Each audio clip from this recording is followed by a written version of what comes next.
Bom, o funcionalismo, então, como vocês já souberam indicar aí, né, ele foi uma escola de bastante influência, né, uma escola, que eu digo assim, uma escola de pensamento, né, um modo de pensar de bastante influência na psicologia. E aí, como as colegas que leram o conteúdo disseram, né, a psicologia tem uma ideia, vocês falaram assim, tem uma ideia mais desenvolvida, né? Sim, né? E vai ficando cada vez mais com cara de psicologia.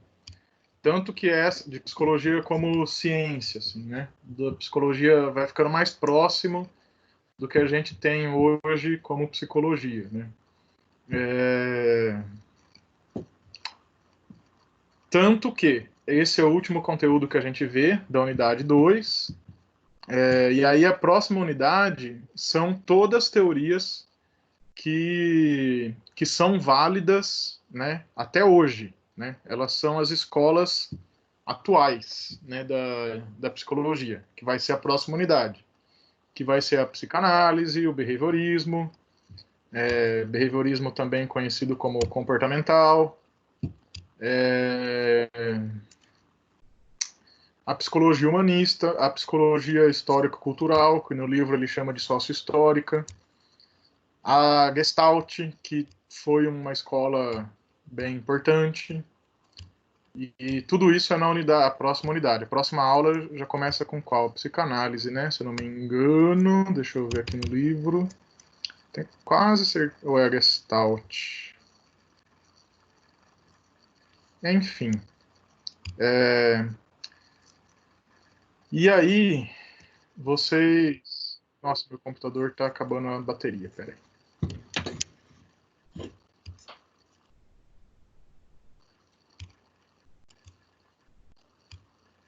Só um momentinho.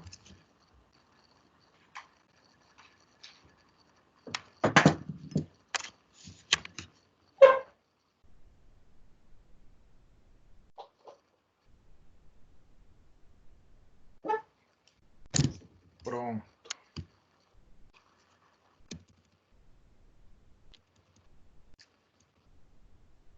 Ah, tá. A primeira escola que a gente vai ver na próxima semana que vem já, né, vai ser o behaviorismo. Muito bem.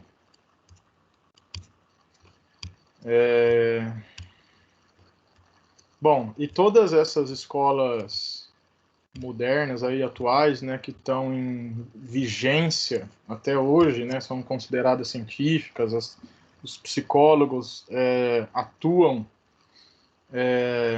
fundamentam a sua atuação nessas teorias, todas elas têm alguma influência aí, tem do funcionalismo, de certa forma, tem lá suas semelhanças. E também a psicologia experimental, né, do Sr. Wundt. Então, essas duas últimos conteúdos, né, o funcionalismo e a psicologia experimental, eles abriram a porteira, vamos dizer assim, né, para a psicologia enquanto ciência, e aí foi possível, então, desenvolver teorias especificamente psicológicas, né, teorias e práticas, né, que é o que vai determinar uma ciência, especificamente psicológicas. Muito bem. Bom, o funcionalismo foi a primeira escola psicológica estadunidense, então, né? Vocês lembrarem, até agora a gente só viu nomes de europeus, principalmente alemães, né? Com Wundt e companhia, mas também os ingleses, etc. Os gregos, né? Mais antigos, né? São os gregos. E aí, nos Estados Unidos, então, a primeira escola psicológica foi o funcionalismo. E, né, bem afim, né, com o zeitgeist, assim, com a mentalidade estadunidense, né, o funcionalismo ele revela uma tendência pragmática, né, uma filosofia do pragmatismo. Então, o que é o pragmatismo? Ou alguma questão pragmática? É voltada para a prática. Para que serve? Essa é a pergunta. Né? Funciona? Para que serve? Se funciona, para que serve? Se não funciona, então não vale. Né? Isso por uma filosofia pragmática. Se não funciona, não vale. Né? E se funciona, mas não serve para nada, também não vale. Então, é isso o que prega o pragmatismo. Isso aplicado na psicologia, né? Então, a principal pergunta a ser respondida pelos psicólogos não era o que é ou do que é feita a consciência, né? Qual que é a natureza da consciência. Mas para que serve a consciência? Nossa, o que eu fiz aqui? Pronto. Mas para que serve a consciência? Qual a sua função? Qual que é a função da consciência? Consciência funciona para quê? Né? Então, isso é a pergunta dos funcionalistas, né? Ou perguntas de uma ordem mais pragmática. Né? Por que pergunta? Né? Então, assim, você pensa os outros psicólogos, né? Eles estavam interessados talvez nisso, né? O que é a consciência? Se for pensar o Titchener, né? Com o estruturalismo dele, do que é feita a consciência, ele foi querer repartir, né, em vários pedacinhos os elementos, cobrir os elementos da consciência, do que ela é feita. Então eram essas perguntas que outros psicólogos, outros pesquisadores, né, estavam querendo responder. Agora, os funcionalistas ou os psicólogos mais pragmáticos, eles não querem saber do que é feito ou o que é em si, mas para que serve. Não interessa tanto o que é a coisa, mas para que ela serve e qual a função dela. Por isso, funcionalismo. Ok, Baby Sharks?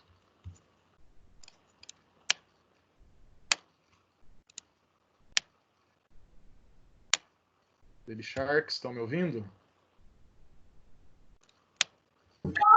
Sim. Alô? Sim? Sim. Beleza. Pode chamar vocês de Baby Sharks? Ou vocês preferem excelentíssimos? Sem problemas, por Sem mim. problema. Dispenso. O que teu coração mandar. O que o coração mandar. Então é Baby Shark. Excelentíssimo deixa para outras relações sociais. Muito bem. E o funcionalismo vai ser influenciado, né, principalmente pelo Darwin. Aliás, o Darwin entra aí no funcionalismo, mas eu acredito que assim, para introduzir o Darwin na história da psicologia, porque na verdade o Darwin vai influenciar toda a psicologia. Acho que com exceção da psicologia humanista, seja psicanálise, seja comportamental, seja a histórico-cultural, inclusive, né? Nenhuma nenhuma ciência assim, né, que vai considerar a biologia vai negar o Darwin, né? Então, assim, ele foi uma grande revolução, né, na história das ciências, no modo de pensar a ciência, com a sua teoria da evolução das espécies. Aí eu vou abrir um parênteses agora. O Freud, ele tem um conceito chamado narcisismo. Narcisismo. O que é o narcisismo? É a tendência de se considerar mais do que os outros. E isso todo mundo tem. Não adianta você falar, eu não sou narcisista, ou acusar o outro de narcisista, porque você também é.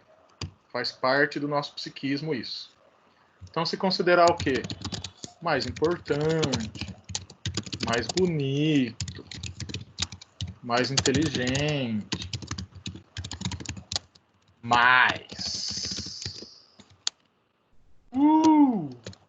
eu sou foda. Então, essa tendência que todo mundo tem de se achar super foda do universo chama-se narcisismo, né? Se achar especial, né? Todo mundo se acha especial. Então, isso é uma tendência que todo mundo tem, que chama-se narcisismo, uma tendência, uma característica.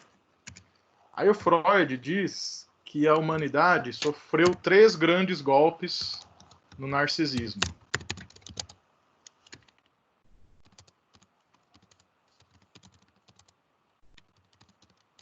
Três grandes golpes no narcisismo da humanidade.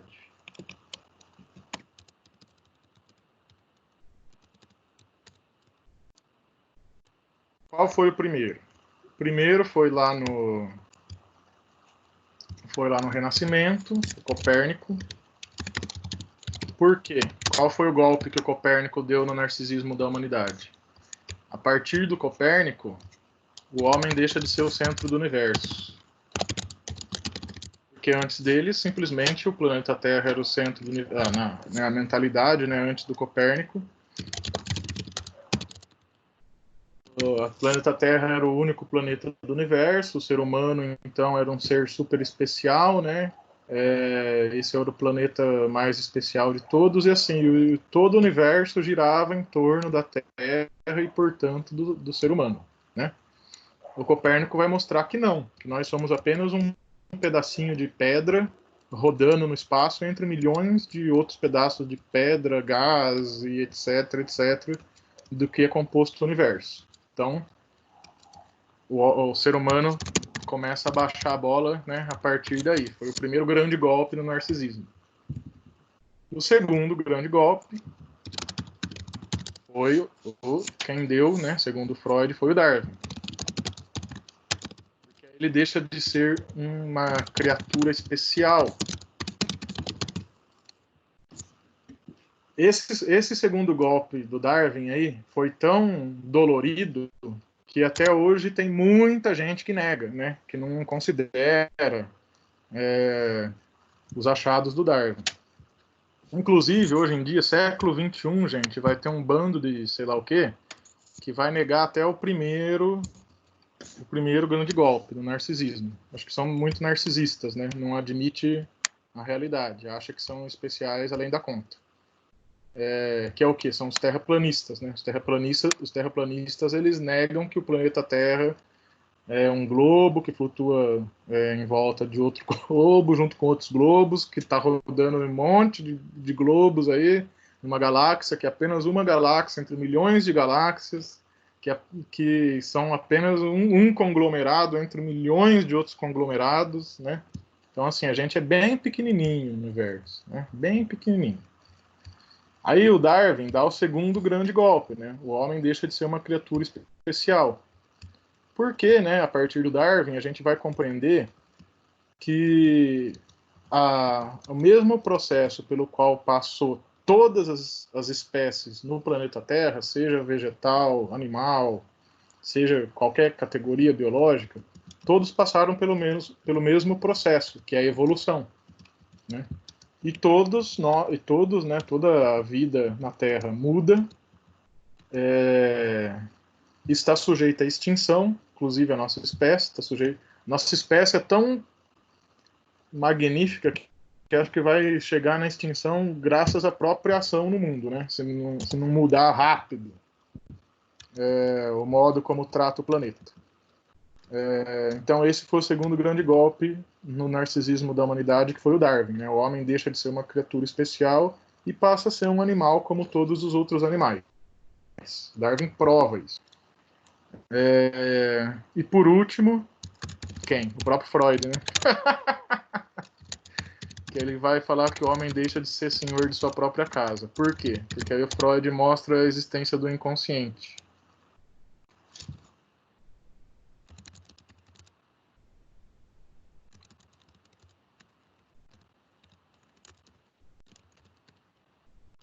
Isso é metafórico, né? Ser senhor de sua própria casa, porque até o Freud, né, considerava-se apenas a consciência, né? Então considerava-se que a gente tem um domínio da nossa consciência, tem um domínio de si. E o Freud mostra que não, que o que determina o nosso comportamento, a nossa personalidade, as nossas escolhas, etc., são conflitos, são questões inconscientes. Ou seja, a gente não decide nem quem a gente é.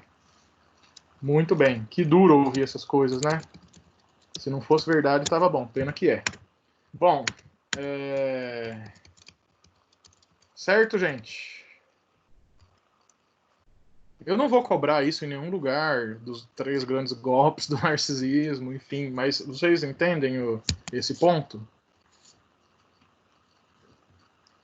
Fez sentido. Sim. Sim. Fez sentido? O que fez sentido? Quem falou aí? Anderson, a questão dos golpes na humanidade, por conta que se ninguém pensava desse jeito, ou a partir do momento que alguém chega falando que é assim e prova que é assim, fica aquele sentimento, né? Tipo, putz. Não sou tão especial assim. É. Nem eu, nem a minha espécie é tão especial assim. De que somos um grãozinho de areia em diversos sentidos. Uhum. Nem eu sou especial, nem a minha espécie é especial, nem o meu planeta, nem o sistema solar, nem a galáxia. Somos apenas bem pequenininhos. Isso daí é pra gente lembrar de ser humilde. No mínimo. Né? No mínimo pra gente lembrar de ser humilde. Mas esses golpes são tão duros que as pessoas até hoje, muitos não aceitam, né? Tem lugar que não é para falar de evolução. No Brasil, agora a discussão está sendo outra, né? Mas no tempo que estava tudo normal, entre aspas, né? Tava tendo até discussão de não se falar em evolução na escola, sabe? Umas coisas absurdas, assim. Absurdo. E, curiosamente, né, a realidade ela é a nossa melhor professora, né? Se a evolução não for real, por que a gente está isolado aqui em quarentena, né? De onde surgiu esse vírus? Ele é extraterrestre? Veio do espaço? Ou foi algum feiticeiro assim que tirou da cartola e jogou no mundo? Ou não?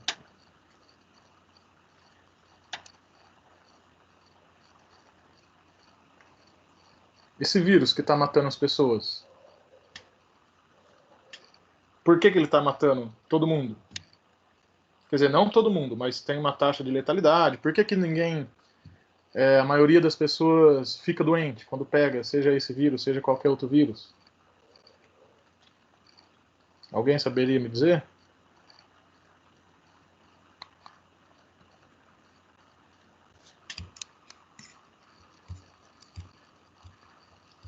Como é a pergunta, Jefferson?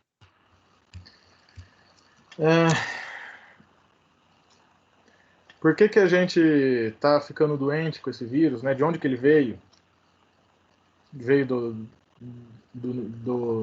ele é extraterrestre? Ele veio, foi um feiticeiro que fez?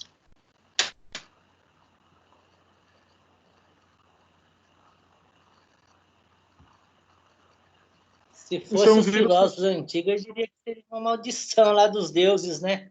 Ia dizer que era maldição dos deuses, que era praga, ou que era um espírito maligno, né? Mas hoje a gente sabe que não é. Não Esse é. vírus, gente, ele já existe há muito tempo. Não esse vírus, né? Mas os exemplares deles, né? Já existem há muito tempo em outros animais. E o que aconteceu foi uma evolução do vírus. Significa que ele ficou melhor nem mais forte. Significa apenas que ele mudou. Mudou o material genético dele e ele agora consegue infectar seres humanos, né? E a gente não tem anticorpos para lidar com esse vírus. A gente tem muitos anticorpos para lidar com muitos vírus, muitas bactérias. A gente abriga muitas bactérias no nosso organismo, algumas que fazem bem, inclusive, principalmente no intestino. Isso tudo graças à evolução, né? E aí agora esse vírus evoluiu e ele está infectando todo mundo. É uma evolução. Evolução dessa nova espécie, né, que é o SARS-CoV-2, se eu não me engano, o nome correto do vírus. E aí vem gente querer falar que não é para falar de evolução? Ou a mesma coisa que é um exemplo que o André Torres dá no livro, do antibiótico. Então, como que você trata com antibiótico? Você tem que tomar todos os dias certinho, né, segundo o médico recomenda, para o antibiótico agir no seu corpo e matar o que ele tem que matar, seja bactéria, seja vírus, o que seja. Se você não toma, se você toma o antibiótico 2, 3 dias, já melhorou, para de tomar, aquele pouquinho de bactéria que ficou no seu corpo, que é mais resistente, ele vai se multiplicar. E aí você vai ficar doente de novo.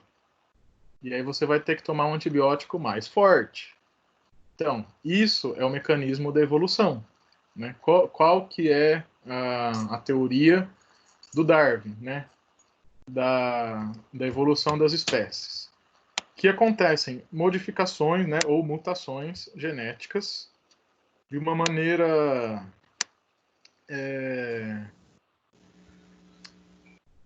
nossa, esqueci a palavra. De uma maneira casual, por acaso.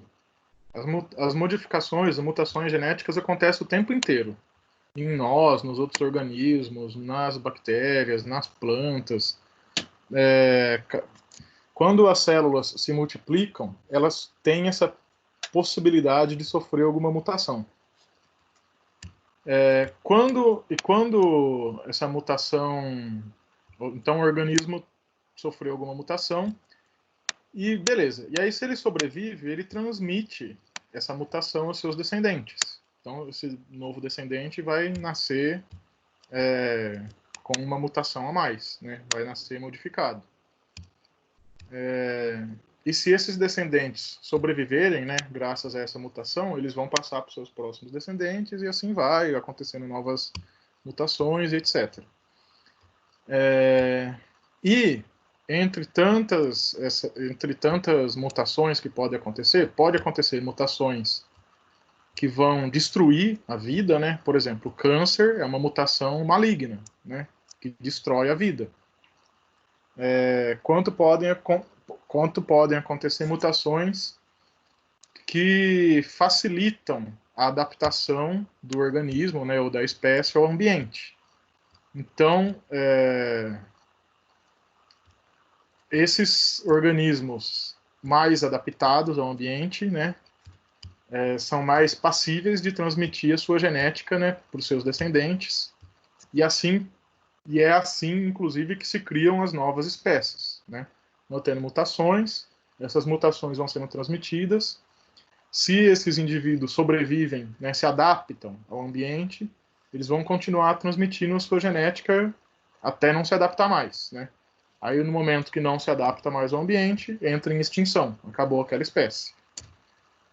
Certo, gente, isso daí é conteúdo de ensino médio. Todo mundo viu no ensino médio isso daqui. Espero eu. Certo? Sobre a evolução das espécies?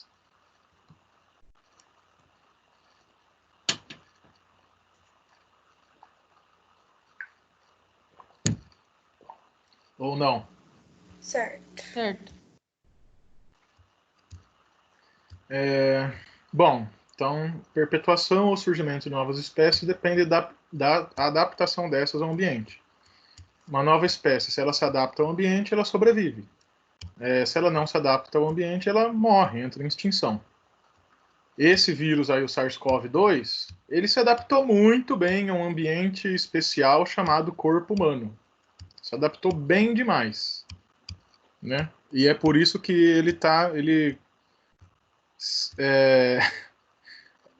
eu acho assim que pela taxa de mortalidade ele não ia destruir a espécie humana, mas ele ia destruir uma boa porcentagem. Se a gente não fizesse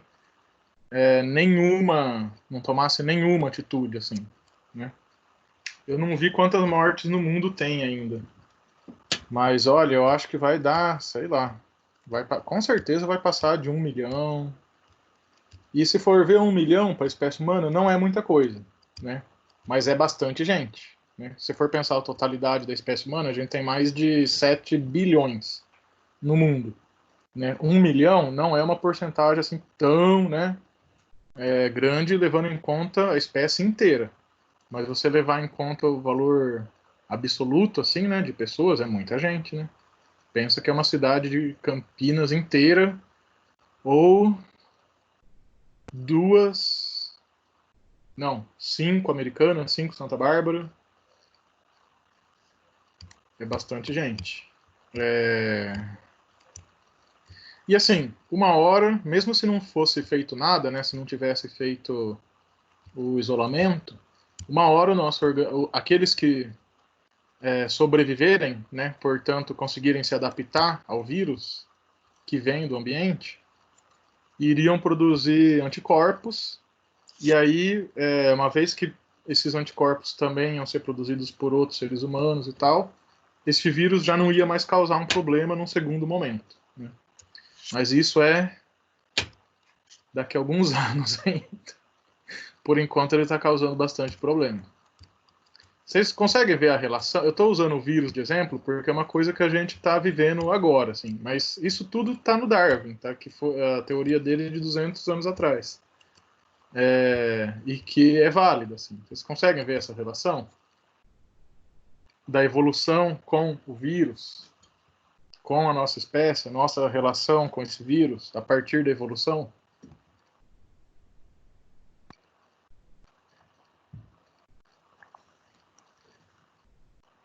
Muito complexo?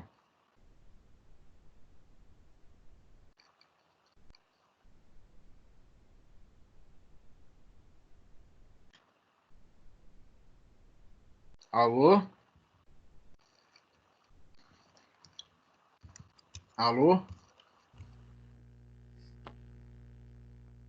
Estão me ouvindo, gente? Não acho complexo, Jefferson. Eu acho que deu bem para entender Sim. a relação que você fez. Uhum. Muito bem. E assim né? A nossa espécie tem uma...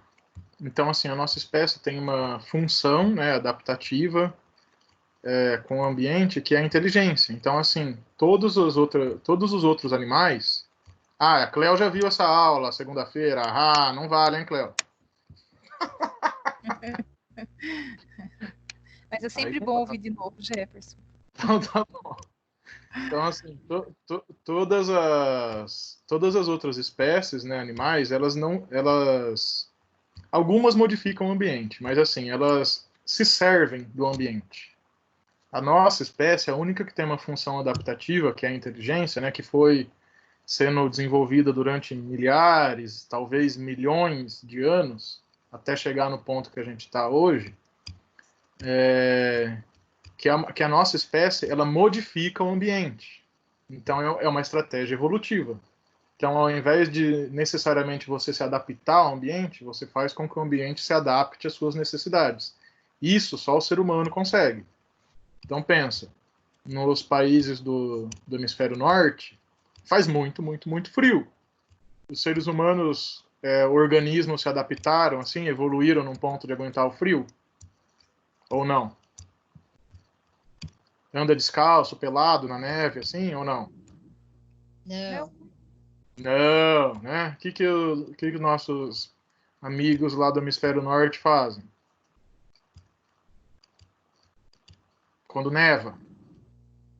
Procura se agasalhar, né? Para Se poder agasalha. se aquecer, É para se lidar com essa adaptar temperatura. ao Isso. ambiente, né? Se agasalha, o que mais? Eles moram na rua ou não? Ou tem casa com lareira, aquecedor? Eles têm casa com aquecedores próprios para suportar a temperatura que faz lá. Então eles modificaram o ambiente para poder sobreviver, né? Ou não? Isso, eles modificaram para eles poder conseguir sobreviver àquela temperatura. Muito bem. E nós aqui do Brasil, esse calorzinho ameno, né, que a gente tem aqui, tem hora que você, nossa, não sabe nem o que você faz. O que a gente faz? Quando tá no verão, solzão estralando, nenhuma nuvem no céu, o ar mais parado, né, não tem uma brisa, uma nuvem no céu, aquele sol, o que você faz? Fica lá tomando sol no meio-dia? Meio-dia lá, sai de casa, fica tomando um solzinho ou não? Procura se adaptar também à sua casa nesse ambiente, né? Um ar-condicionado, um ventilador, Muito bem. Muita água gelada, com gelo, tá? suco, sei lá, Usa roupa leve. líquidos gelados, né? Que por sua vez só vai gelar graças a uma invenção humana, né? Que é a geladeira. Sim, Então é isso. A gente desenvolveu essa capacidade adaptativa que é a inteligência. A gente é o único ser, né? A única espécie que consegue adaptar o ambiente às nossas necessidades. Tem outras espécies que modificam o ambiente, sim, as necessidades deles também, mas não num nível que o ser humano conseguiu fazer. Né? O ser humano consegue premeditar o que vai fazer, como vai fazer. Os outros animais simplesmente fazem, né? Já é instintivo. Então, a inteligência, né, pode ser considerada como um ganho evolutivo, como uma estratégia evolutiva, como uma maneira de se adaptar ao mundo. Certo ou não? Ou é muita viagem, assim, isso que eu tô falando, é muito abstrato, assim, negócio...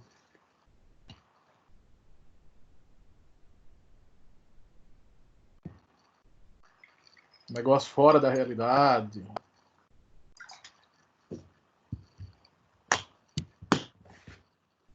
Gente,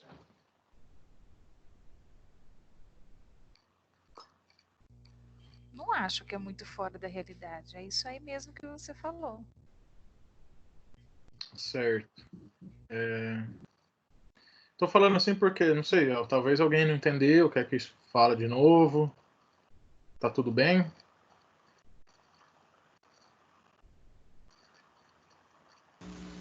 Tudo bem. Então tá bom. E na psicologia, então, né, tem uma linha que é...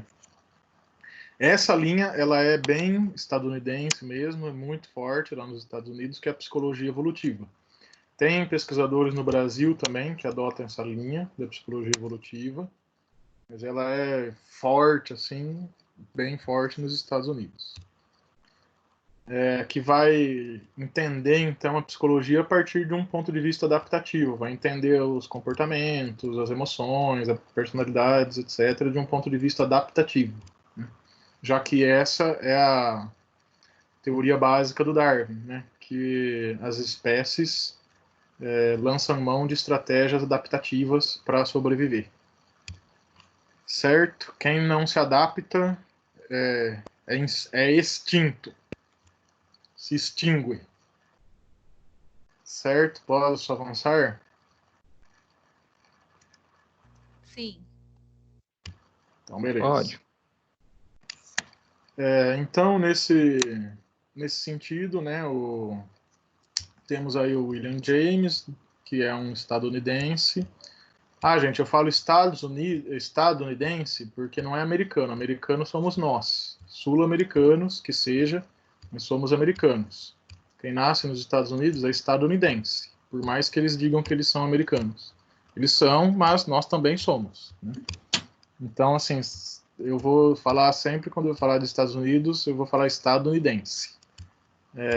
Porque isso até é uma estratégia de colonização, né? Então, assim, é como se eles fossem a América e o resto, sei lá. Enfim, tem minhas críticas com a cultura estadunidense. Mas ok, vamos lá. Então, William James, ele critica a psicologia da época, né? O Wundt e o Titchener, na sua obra Os Princípios da Psicologia, que segundo André Torres aí foi uma obra bem popular, que inclusive as pessoas que não eram da psicologia leram. Eu nunca li esse livro do William James, tenho vontade, assim, mas é um autor que eu não cheguei nele ainda. Tem vários autores que eu não cheguei ainda. E o William James é um deles. E ele é bem importante, principalmente nos Estados Unidos, né? Bom, qual que era a crítica principal, então, do William James? Né? Que a psicologia ela deveria se voltar para os fenômenos da vida real, né? Da vida cotidiana. e não como faziam lá os europeus, que o James criticou, né, o Wundt e o Titchener, não entender ou buscar entender o funcionamento do psiquismo humano através de experimentos em laboratório, porque o laboratório é uma situação artificial, controlada, né? Então, da mesma forma, vocês lembrarem lá o Titchener, que ele treinava os estudantes para responder as pesquisas dele. Então, será que tinha alguma validade, né, na vida real? Será que servia para alguma coisa, né, na vida real, né? As descobertas aí do Titchener, né, ou as pesquisas de laboratório, né? Então isso é a crítica do William James, né, e esse postulado de que então a psicologia deveria ser pensada para a vida de todo mundo, de todo dia, né? Isso da psicologia da vida real é uma tendência que até hoje tem muitas faculdades universidades, né, que adotam essa visão. Assim, eu lembro que quando estava fazendo mestrado, veio lá na PUC, veio um pesquisador, agora eu não vou lembrar o nome dele, mas ele era da Dinamarca. E lá na universidade dele, lá da Dinamarca, eles tinham uma linha de pesquisa, né? A linha geral, assim, né, da universidade, de pesquisa dos problemas da everyday life, né? Os problemas da vida cotidiana, da vida de todo dia. Então, assim, pensar psicologia, pensar pesquisas para resolver problemas comuns da vida de todo dia. Bom, tenho minhas críticas, enfim, para esse modo de ver, mas esse modo de ver tem o seu valor também, né? E no caso aí do William James, representou uma novidade e uma virada mesmo, né, no modo de se pensar o que estava se fazendo em psicologia naquela época. Então, como ele vai ser influenciado pelo Darwin, né, o William James, o objeto da psicologia, então, não deveria ser a consciência ou a experiência imediata, né, como o Wundt tinha postulado, mas os mecanismos de adaptação dos seres humanos ao seu ambiente. Já que somos uma espécie animal, como todas as outras espécies animais, e todas as outras espécies animais lançam mão de mecanismos adaptativos para sobreviver, então o ser humano também, né? Ele é um animal, uma espécie como todas as outras. Então, né, quais seriam os mecanismos de adaptação que os seres humanos lançam mão, né, para sobreviver? Então, a consciência, né, para o William James, ela vai ser considerada como também um mecanismo adaptativo, né? Então, ela vai adquirir um caráter adaptativo. Bom, considera que a influência das crenças e afetos... Certo. Ah, tá. Aqui já é um outro ponto. Então, esse ponto é isso, né? Ele queria voltar os estudos da psicologia para a vida real, né, das pessoas no mundo real, e compreendia os processos, né, da psicologia, as funções do psiquismo, como mecanismos de adaptação. Certo? Certo, gente? Compreendido até aqui, tudo bem? Sim. Sim. Sim. Esse modo de pensar, assim, né, os mecanismos psíquicos como adaptativos, tem reflexo até hoje, gente. Eu acho que talvez vocês já devem ter ouvido, assim, algum professor ou lido em algum texto, alguma coisa sobre isso. Tipo assim, isso é um comportamento não muito adaptativo, ou mesmo na vida cotidiana, né, no senso comum, né, falas do tipo, não, mas você precisa se adaptar, essa é a realidade. A pessoa não se adaptou bem a tal coisa. Enfim, tudo isso é uma herança e uma tendência de ver as coisas desse ponto de vista, né, do ponto de vista do funcionalismo, do darwinismo, né, por consequência. E permanece. Tanto que tem uma linha da psicologia que é a psicologia evolutiva, e mesmo as psicologias que não são evolutivas vão considerar esse caráter adaptativo aí das funções psíquicas, né? Entender o comportamento, a personalidade como uma maneira de sobrevivência, um modo de se adaptar ao ambiente. Faz sentido isso que eu falo? Eu nunca sei se vocês estão me acompanhando ou não, que vocês não falam nada. Ô, Jefferson, Pois não. isso tá acontecendo agora, né? Sobre adaptação. Tem gente que não tá se adaptando na quarentena agora e tá ficando doente por causa disso. Com certeza. Você deu... É o Rafael que falou? Isso. Você deu aí uma interpretação aí, um ponto de vista 100% darwinista aí. Porque a gente tá nessa situação. É exatamente isso. O modo de pensar do funcionalismo é exatamente isso. As pessoas que não se adaptam, elas vão... Quem se adapta sobrevive, né? Esse é o lema do Darwin. Tem bastante gente que eu conheço que tá ficando extremamente ansioso, porque tá isolado, aí mudou completamente a rotina, não conseguiu se adaptar e tá aí, sofrendo. Uhum. É isso aí. Temos um psicólogo evolucionista aqui na nossa turma. É isso aí. Muito bem dito. Muito bem observado. Quem mais?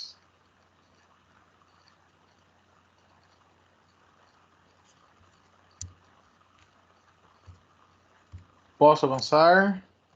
Mais alguma consideração?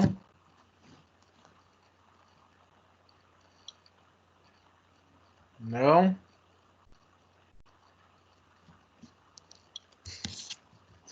Bom,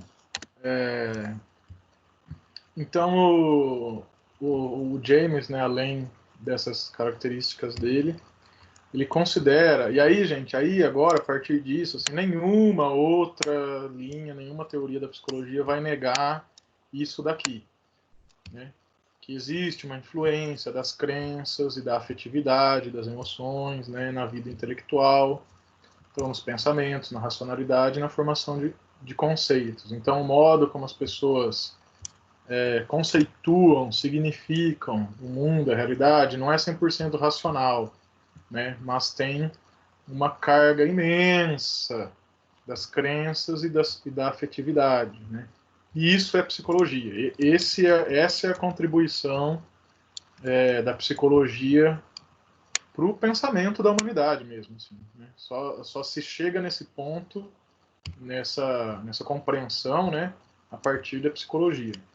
Então, se antes tinha uma briga, porque é racional, não, isso intelecto versus razão versus emoção, enfim, consciência versus instinto, etc, etc.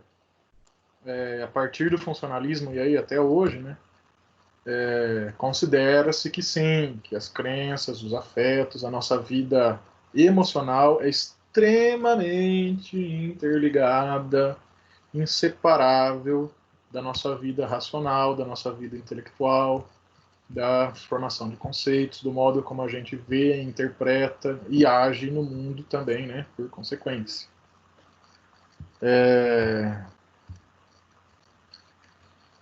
E, além disso, né, então ele integra a razão e a emoção, né, ele não vê uma separada da outra, mas as duas andando juntas, inseparáveis, assim como ele considerava, de uma maneira integrativa, os aspectos físico-biológicos, né, constitucionais do organismo do ser humano, em paralelo com as experiências na sua vida real. Então, assim, é uma compreensão não só de um ponto de vista orgânico, né, considerando o psiquismo como uma função orgânica, mas também não só considerando o psiquismo como se não tivesse nenhuma ligação com um organismo. Então ele vê as coisas de uma maneira integrada. Seria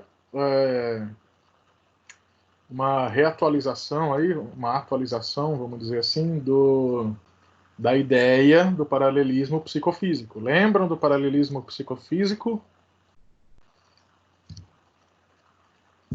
que é o paralelismo psicofísico? Se cair na prova, vai cair. Quem fez já sabe.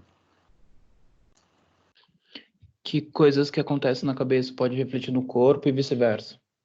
Exatamente. Que uma coisa não se separa da outra, né? Eles estão acontecem em paralelo, né? Não acontecem de uma maneira separada. É junto.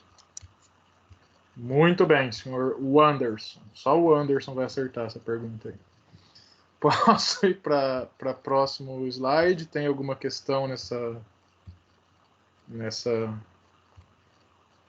nesse pedaço aqui?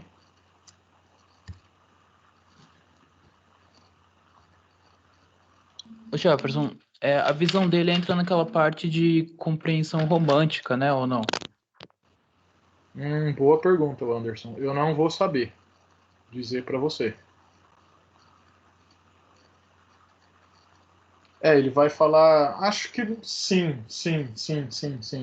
Agora eu estou pensando aqui. Pelo que o André Torres fala, sim. É uma compreensão mais romântica do que nomotética, né? Ele vê a coisa em movimento e não as partezinhas separadas. Dá para ver dessa forma, sim. A partir da conceituação lá do Figueiredo, né? Dá para ver dessa forma, sim. E ainda mais porque também tem uma parte aqui do livro que ele critica o Titchener, que fazia mais experimentos e tudo mais. Aí o Titchener tinha mais uma abordagem científica e aí parece que ele tem uma abordagem mais romântica. Sim.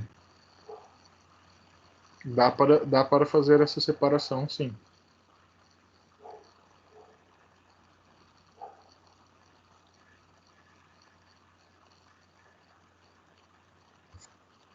Avançamos? Sim. Sim. Muito bem. Bom, e aí a consciência o William James deixa de ser compreendida como estrutura, né, para ser compreendida como fluxo. Então é um processo em movimento. Então é impossível quebrá-la, né, em partes menores, em elementos, porque ela é um fluxo. E o movimento do fluxo de consciência é em direção ao mundo. Então essa concepção, né, ela vai ser influenciada pelo essa concepção é uma influência do Franz Brentano, que por sua vez é influenciado pelo Santo Tomás de Aquino. Então olha só aonde que vai parar. Por isso que a gente tem que estudar desde lá do surgimento do pensamento na Grécia Antiga. Porque o Tomás de Aquino, por sua vez, ele era aristotélico. O Aristóteles, por sua vez, vai dar uma reatualizada aí nos pré-socráticos. Então a gente pega pré-socrático, Aristóteles, Tomás de Aquino, Franz Brentano, que é uma figura muito importante na história da psicologia, mas a gente quase não vê falar dele assim em segundo plano. É um cara que eu também quero conhecer melhor, um dia eu vou conhecer, porque ele influenciou o William James, influenciou o Freud, influenciou a psicologia da Gestalt, influenciou a psicologia humanista, influenciou um monte de coisa e a gente não tem um capítulo falando do Franz Brentano, mas tá bom. Tá bom não, né? Mas posso fazer nada. Posso fazer, mas por enquanto não fiz. Então o Tomás de Aquino vai influenciar o Franz Brentano e o Franz Brentano, por sua vez, né, vai influenciar o William James. Né? O Franz Brentano ele era um filósofo que criou a teoria da intencionalidade da consciência. E aí essa teoria vai influenciar muitos psicólogos, inclusive um filósofo que é o Husserl, que é o fundador da fenomenologia, que é a base da psicologia humanista. Então, olha só a importância do homem e a gente nem vê nada dele. Né? Tá bom, caminhamos. E, né, já que, então, assim, o Anderson fez uma boa observação, né? Para quem lembra daquela aula lá que eu dei da outra disciplina, que o Figueiredo, né, o autor Luiz Cláudio Figueiredo, separa os conhecimentos da psicologia em várias matrizes, né? E aí ele coloca essencialmente duas, né? Que seria a cientificista, uma mais cientificista e uma mais romântica, né?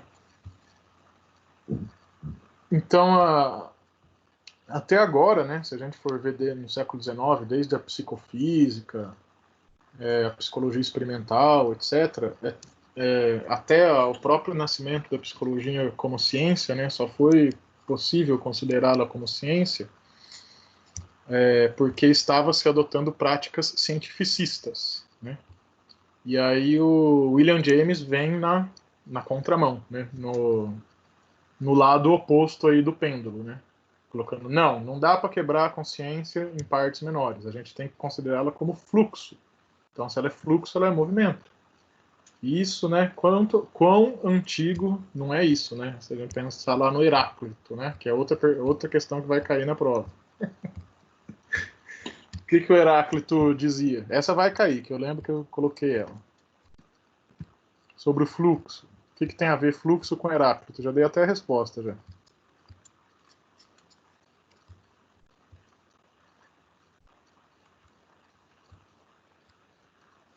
Cri, cri, cri.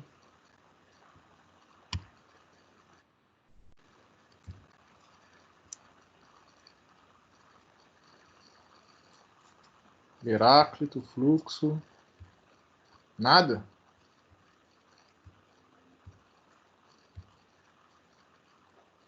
Ninguém lembra?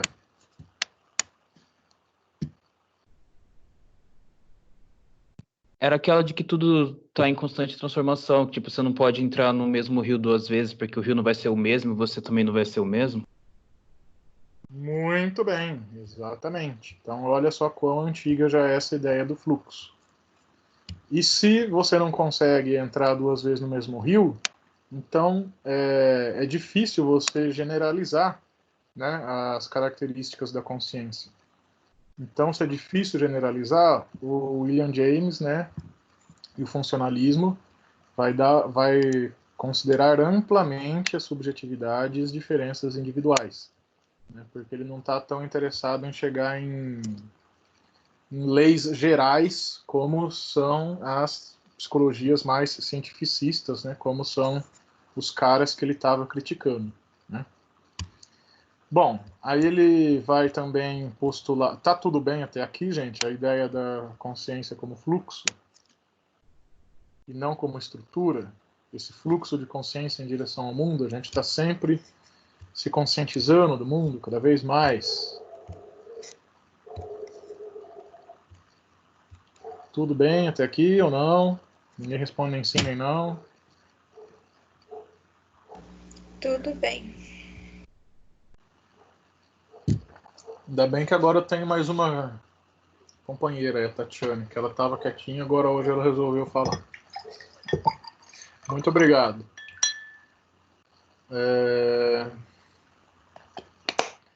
Bom, e aí ele vai postular mais algumas coisas, mais relacionado com a psicologia estricto sensu. Quando eu falo psicologia estricto sensu, significa psicologia em si, né?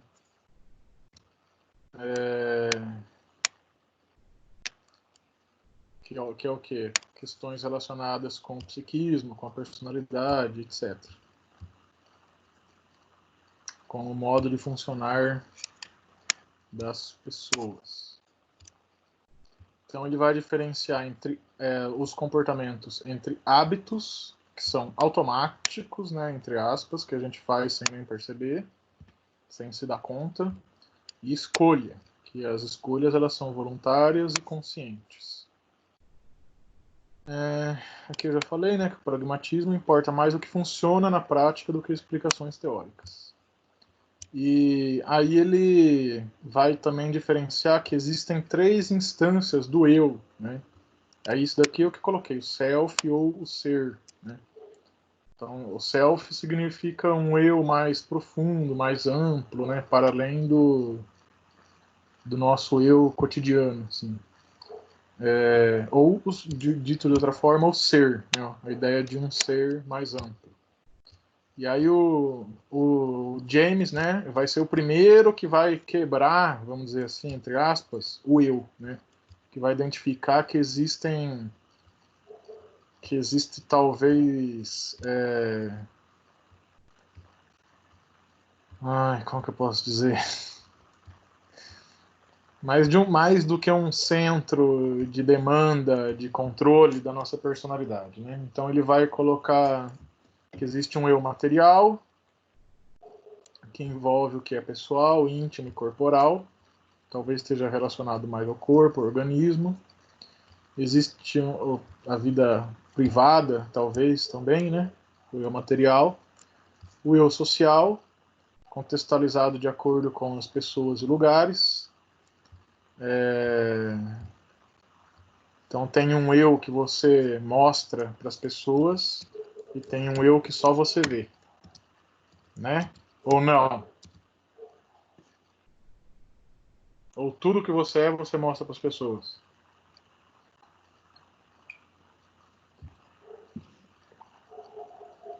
Gente. Tem muitas coisas que eu prefiro guardar pra mim do que ficar mostrando para as outras pessoas, algo mais pessoal meu. Uhum. Já começa que tá todo mundo com a câmera desligada, por exemplo. Pois é, né, queridos e queridas? Pois é. Não vem me pagar de autêntico pro meu lado, não, que vocês não me enganam, não. O autêntico é aquela pessoa que, né, ela se expressa de uma maneira mais autêntica, né? Não disfarça tanto, não esconde tanto. Mas todos nós temos isso, né? Um eu que só a gente conhece e um eu que os outros conhecem. Ou não? Sim. Sim. Sim. Né? Tem ninguém autêntico aqui, 100%? Eu não sou. Muito bem. Então, antes de você xingar uma pessoa de falsa, se olhe no espelho. Exatamente. Tal pessoa é falsa. Não, e você é a própria autenticidade, né, querido, querida? Muito O bem. exemplo. Hã? É o exemplo Exemplo do quê? da autenticidade. Ser autêntica, né? Não, Não você entendi. falou que a pessoa, antes de olhar no espelho, ela tem que observar.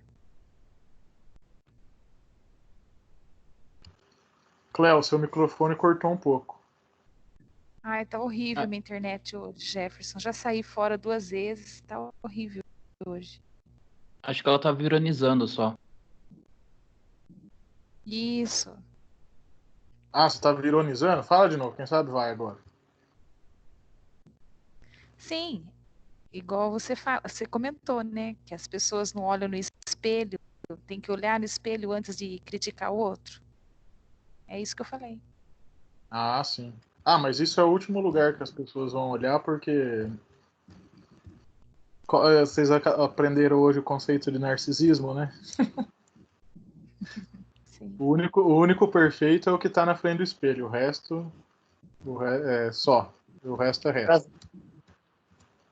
Para as mulheres é mais fácil, elas já levam um espelho na bolsa.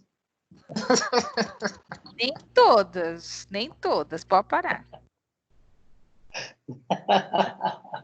Mas hoje Tá todo bom, mundo então. carrega um espelho que é o celular, né? O celular dá para ver, seja ele desligado, seja com a câmera frontal, né? Todo mundo consegue se ver. Tem gente, inclusive, que fica só assim, né? Lá, eu dando aula de narcisismo. Tem gente que fica o dia inteiro assim, né? Cadê minha cara bonita aqui? Apareceu? Selfie para todo lado. Apareceu minha cara bonita aí? Pra vocês? Tem gente que fica o dia inteiro assim, né? Fazendo careta, fazendo pose. Tô bonito, bonito. Não é assim? Tô bonito. O cabelo para lá, o cabelo para cá, a maquiagem, o brinco. Já viram gente assim? Tem gente que fica assim o tempo inteiro, né? fazendo careta. Ou senão, gente, quando passa, Jefferson, em um determinado lugar que tem a porta que reflete você. Nossa, a pessoa fica olhando até terminar aquele... que você consegue se refletir nela. Uhum. Todo mundo que passa dá uma olhadinha, né?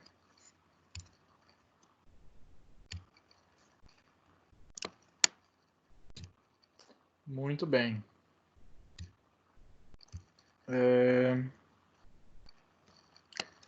Isso aqui, os 3 eus... Ah, faltou um eu, né? Faltou o eu espiritual. Então, esse eu espiritual seria mais amplo, mais profundo, assim, aquele eu mais profundo, né? Que tem a ver com a sua subjetividade, que tem a ver com o seu mundo próprio, vamos dizer assim, né? É uma ideia de um eu profundo, me parece que é isso que ele chama de eu espiritual. Não conheço muito bem o William James, não conheço quase nada, na verdade. Isso aí está lá na página 115 do livro, e tem um trechinho que eu colei aqui. Ter como base a ideia de consciência como fluxo em busca de resolver problemas para melhor adaptar-se ao meio, incentiva uma visão de homem ativo e autônomo, ou seja, capaz de resolver seus próprios problemas. O que vocês acham disso?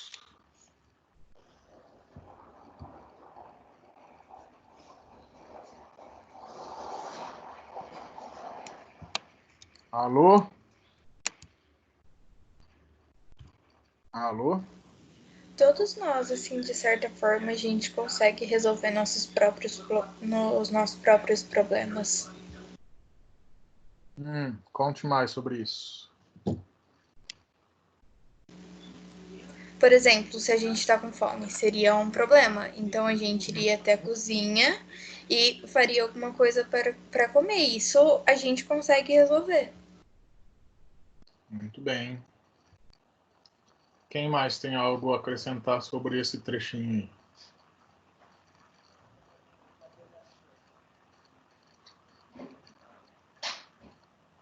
Mas e se às vezes você sabe que tá com um problema, mas não sabe exatamente o que que é? Você tá sentindo alguma coisa ruim, mas você não sabe.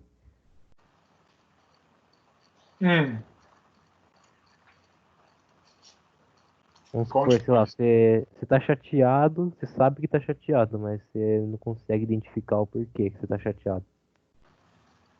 Porque aí se você soubesse, você ia lá e ia resolver. Uhum. Mas essa busca para identificar o que ou o porquê já é uma tentativa de resolver o problema também, não é? Ou não? Sim. Se você não conseguir, você fica frustrado. Aí você fica mais chateado ainda. Uhum. Muito bem. Então, é isso. Tem uma visão mais humana mesmo, né? Mais humanista do psiquismo, né? Os outros cientistas, aí, os outros psicólogos, pesquisadores anteriores, eles vêm numa tentativa de tornar a psicologia ciência. Então, eles vão lançar a mão dos métodos experimentais, né? Uma visão mais cientificista.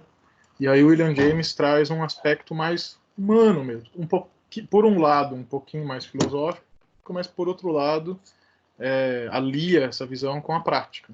Né? Isso tem a ver também com a ideia do Franz Brentano, né? Que o homem é altivo não, é altivo também, mas ele é ativo e autônomo, não é apenas vítima, vamos dizer assim, ou resultado das circunstâncias, né? Ele pode agir para mudar aquilo que está atrapalhando, enfim, ou qualquer que seja a questão que ele queira mudar, que ele queira realizar. Ele é capaz disso, né? Uma visão de ser humano ativo e autônomo considera isso. Certo?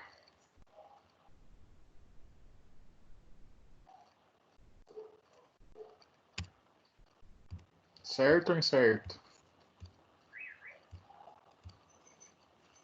Certo. Certo. Até casa também com um pouco uma coisa que o Wagner falou uma outra aula, que quando você está num setting com um psicólogo, você, na verdade, está tendo uma conversa consigo mesmo. Então, é você ali fazendo essa reflexão sobre o que está acontecendo com você para chegar numa solução, né? Uhum. Enquanto cliente, você fala, ou enquanto psicólogo? No caso, enquanto cliente, né? O cliente estando ali no setting com o psicólogo, mas é ele basicamente conversando consigo mesmo para chegar a uma solução. Exatamente. Isso aí, muito bem. Estamos caminhando, meus pupilos e minhas pupilas. Muito bem. Quero ver daqui 5 anos o que vai virar.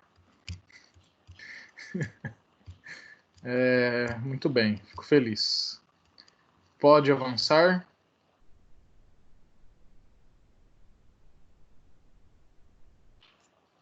Pode, não pode? Pode.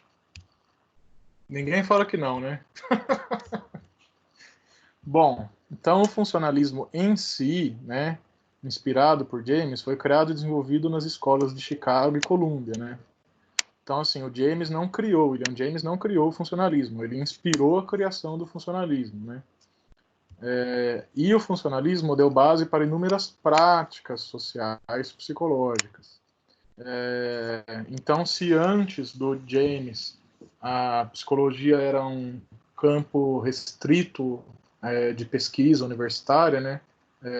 Depois do James, né, e depois dos desenvolvimentos aí nas universidades de Chicago e Columbia, a psicologia pôde ser aplicada na sociedade, né, através das práticas, né, das práticas psicológicas, como a psicometria, que é a avaliação de características psicológicas por testes, psicologia industrial do trabalho, que vai identificar, né, as características das pessoas, qual pessoa, a melhor pessoa para um melhor trabalho, melhor local da empresa.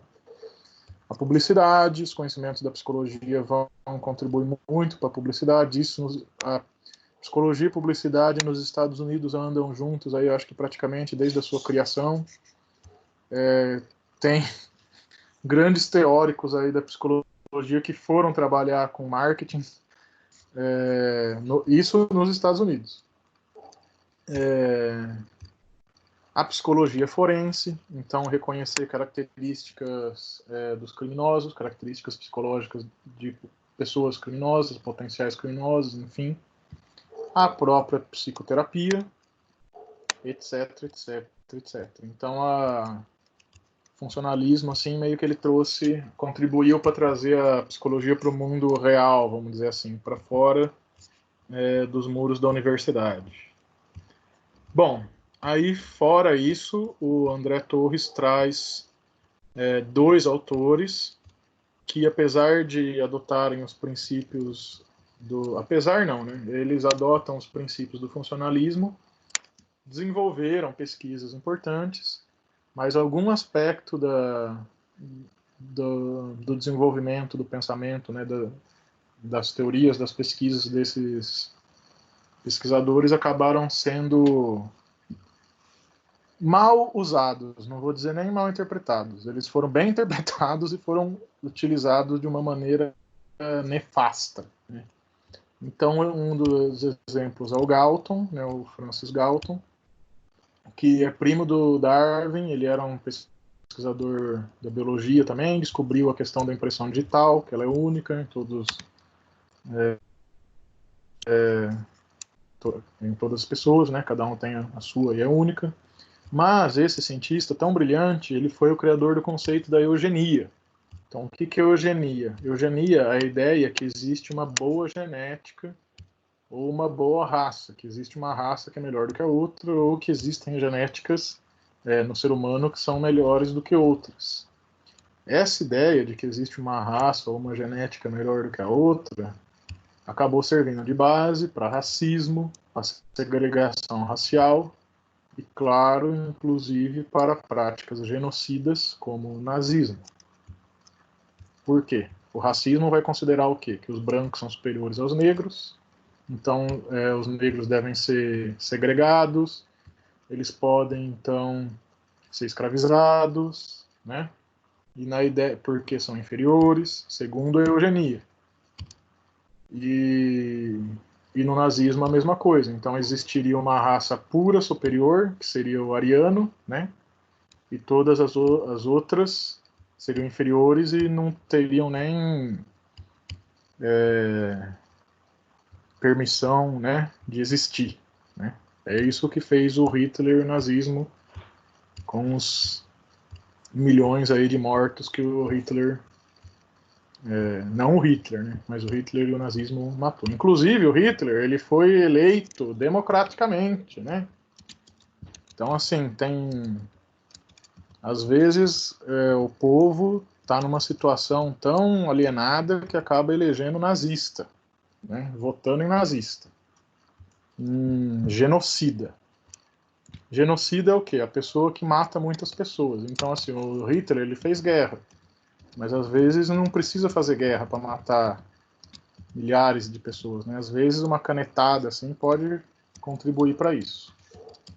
Bom, o outro... Por isso, a gente tem que ser muito crítico, né? Com quem que a gente elege para tomar decisões que vão influenciar a vida de milhões de pessoas, que é o caso do Brasil, né? Que tem 200 milhões de habitantes.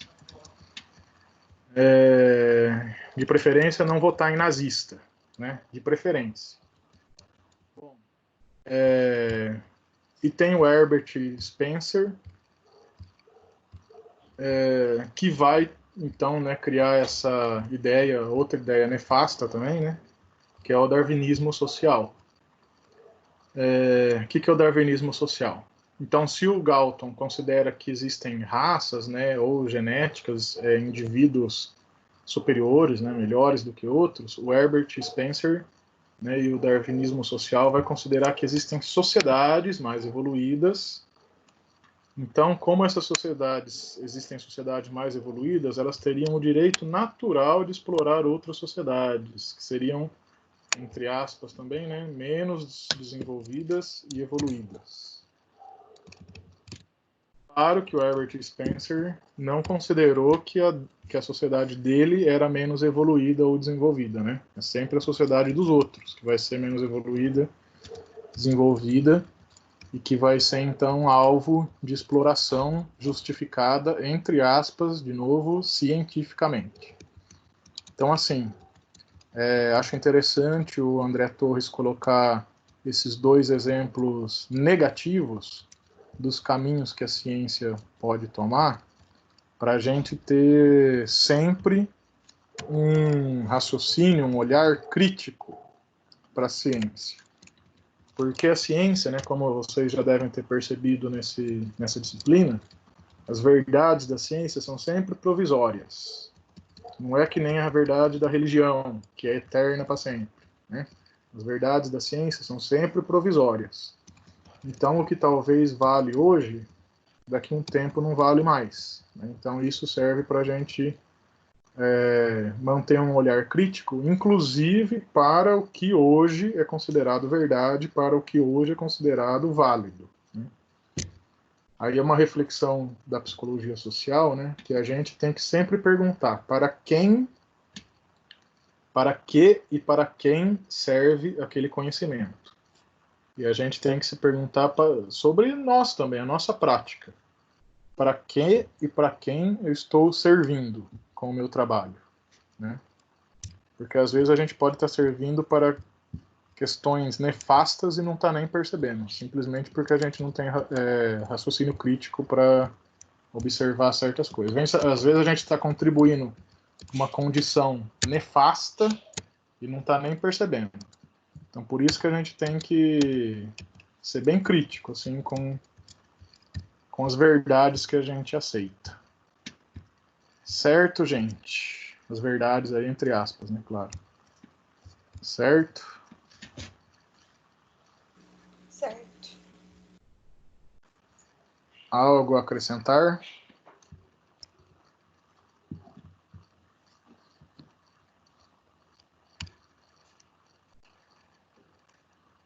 Comentar? O que vocês acham dessa última parte aqui? Drástica, trágica.